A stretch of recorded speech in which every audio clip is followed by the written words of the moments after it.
يا صحابي، عاملين ايه؟ وحشتوني جدا جدا. النهارده بقى انا عايزه اقول لكم على حاجه مهمه جدا، ان في حاجه اسمها اهداف. يعني ايه اهداف يا رويدا؟ انا اول مره اسمع الكلمه دي. اهداف يعني حاجه انا عايزه اعملها عشان ابقى شاطره. هدف يعني انا حاجه عايزه اعملها في المستقبل تفيدني، تفيدني. طبعا الكبار بيعملوا كده ومش متخيلين مننا ان احنا نفكر ان احنا نعمل كده. احنا بقى ايه؟ نقنعهم ان احنا شاطرين ونعمل كده. انا شفتها طبعا، ماما وبابا كانوا بيعملوا ورقه كده وبعدين يجيبوا ويزينوها. فانا قلت طب ما انا اعمل ايه؟ انا عايزه اعمل. خلاص انا اعمل.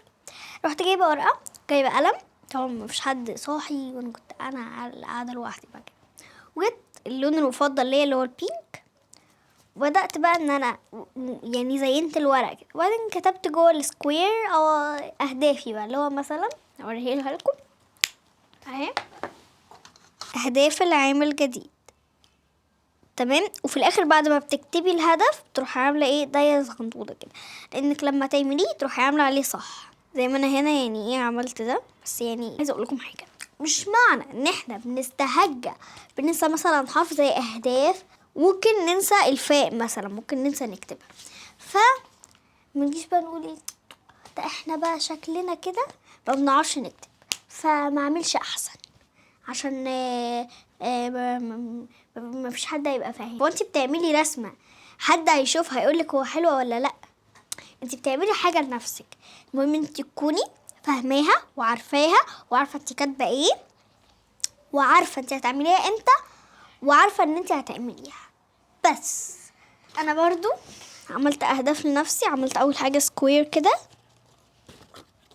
وكتبت من فوق اهداف العام الجديد، وبدأت اوصل قناتي على اليوتيوب. نص الكلام يعني غلط بس مش مهم. يعني على اليوتيوب ل100,000.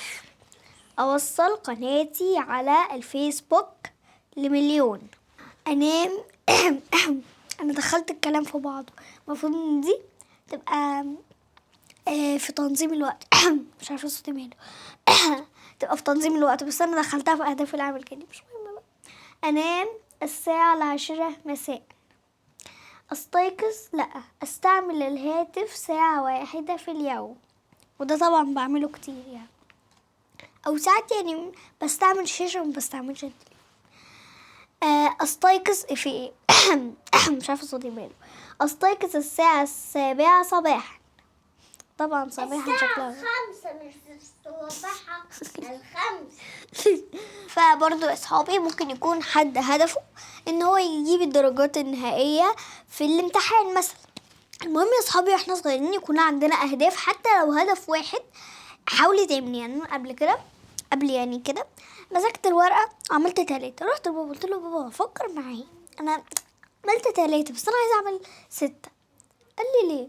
طب ما ال3 تمشي بيهم لحد ما انتي تعمليهم، والسنه الجايه او لا اعمليهم الاول وبعدين ابقي فكري في اهداف تانية.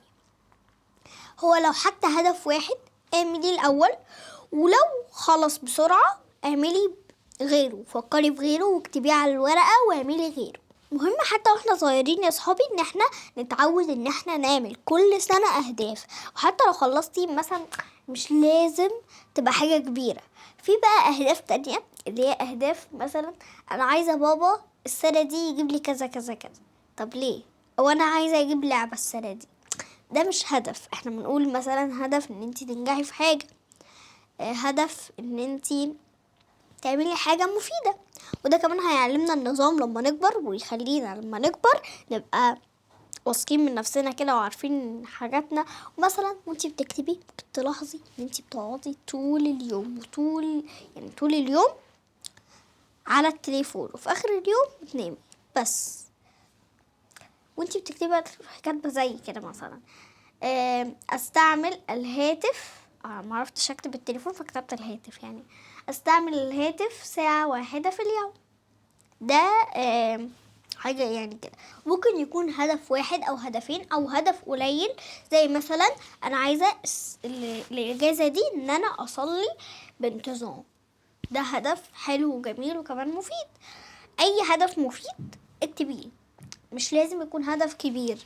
ودي يا صحابي كانت اهدافي للسنة الجديدة. اتمنى ان ربنا يوفقني وحققه. وبس كده يا صحابي، باي باي.